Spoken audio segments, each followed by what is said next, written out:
સૌ મુક્તોને જય સ્વામિનારાયણ. સહેજે બેડો પાર. આપણને એમ થાય શું સહેજે બેડો પાર? અરે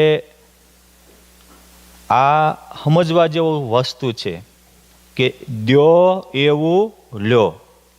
આ દુનિયામાં દાન તો દેનારા લાખો ને કરોડો હોય, પણ આપણા ઇતિહાસ પુરાણમાં 4 દાન પ્રસિદ્ધ છે. સબરીના બોરા, વિદુરની ભાજી, સુદામાના પૌવા અને દ્રૌપદીએ હાડી ચીરીને ભગવાનને બાંધી. તમે જુઓ, સબરી પાસે પ્રેમ ભીના હૃદયે વીણેલા બોરા હતા. એને બોરા આપ્યા, ભગવાને એને પોતાનું ધામ આપ્યું, હજારોના હૈયામાં એને સ્થાન આપ્યું. આપણે દુનિયા માટે તો બહુ જીવા, બહુ કર્યું. એકવાર ભગવાનના માર્ગે હાલો તો ખરા. ભગવાન કહે છે કે તમારી માટે આખે વિશ્વના માર્ગ ન ખોલી દઉં તો કહેજો. એકવાર તમે મારા માટે કંઈક કરો તો ખરા. આખી દુનિયા તમારા માટે કરતા, તમને યાદ કરતા ન કરી દઉં તો કહેજો. તમે એકવાર મારા ગુણ તો ગાઓ, આખી દુનિયા તમારા ગુણ ગાય એવા તમને મોટા મોટા ન આપું તો મને કહેજો. માટે સહજ માં કલ્યાણ, સહેજે સહેજે બેડો પાર થાય. થોડુંક આપો. સુદામા પાસે મુઠ્ઠી પૌવા હતા તો પૌવા આપ્યા, તો ભગવાન કૃષ્ણ પાસે સોનાના દ્વારિકા હતી, સોનાના મહેલ આપ્યા. એક હોઢીની બીબડી, એને ઘરના આંગણે દાંતણ વાવ્યું હતું, બાવળિયો, અને બાવળિયાનું દાંતણ આપ્યું. એની પાસે દાંતણ હતું બાવળિયાનું, તો એને દાંતણ આપ્યું. પુરુષોત્તમ નારાયણ પાસે પોતાનું અક્ષરધામ હતું, અક્ષરધામ ઇનામમાં આપ્યું. તમે જુઓ તો ખરા, નાવડાના હીરા શેઠે પોતાના ગામમાં એક નાનું ગાયનું એ વખતનું કાચું મંદિર કર્યું. ભગવાન સ્વામિનારાયણ અક્ષરધામમાં હોનાના મહેલ આપ્યા. આ જેવું દ્યો એવું લ્યો.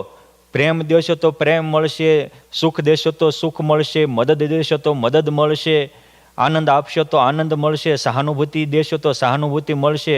કોકની સાથે કપટ ને દગા કરશો તો તમારી સાથે પણ કપટ ને દગા થશે. કોકનું અપમાન કરશો તો આપણું પણ અપમાન નિશ્ચિત છે.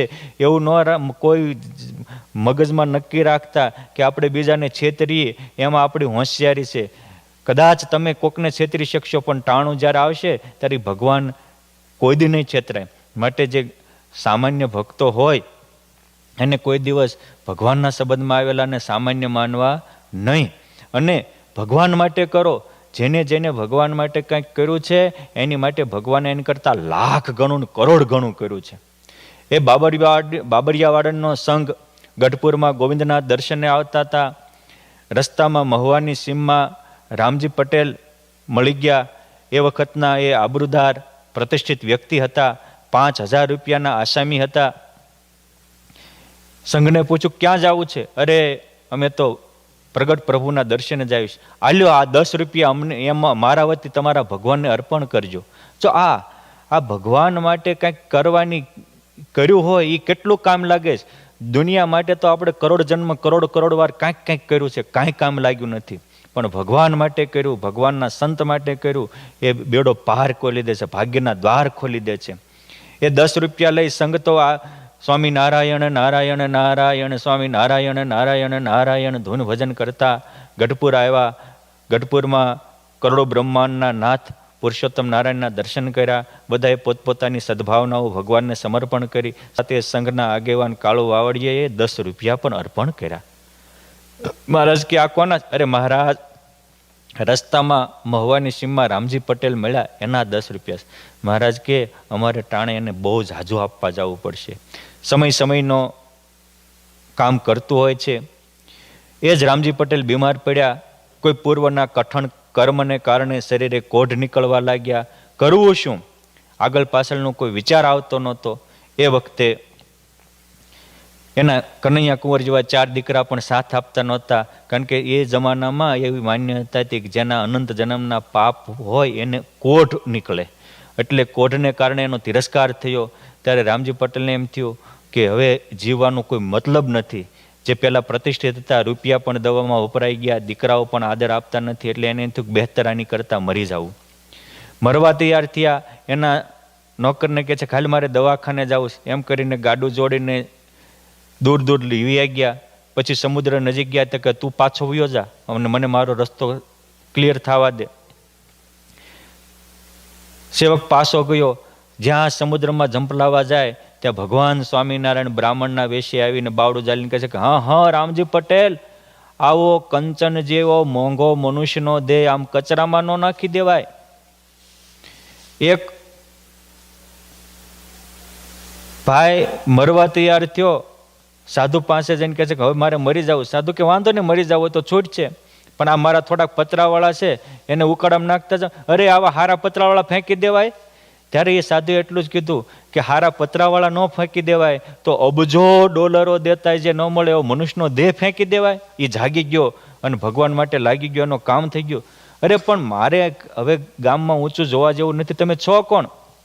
મહારાજ કહે સાંભળો રામજી પટેલ, અમે કોઈનું દેવું રાખતા નથી, કોઈનું દેવું રાખીએ નહીં, ગીરધારી વ્યાજ સહિત આપે મોરે. અને અમે તો અહીંયા રૂપિયાનો વેપાર ને લાખનો લાભ, અમે તો એટલું આપનારા છીએ.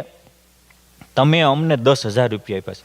રામજી પટેલના ડોળા પોળા થઈ ગયા. મારે પાસે ઘરમાં 10,000 એ જમાનામાં હતા ને, આપું ક્યાંથી? તો કે તમે છો કોણ? અરે અમારા બાબડિયાવાડનો સંઘ આવતો હતો ને તમે કાળુ વાવડિયા પાસે 10 રૂપિયા આપ્યા હતા.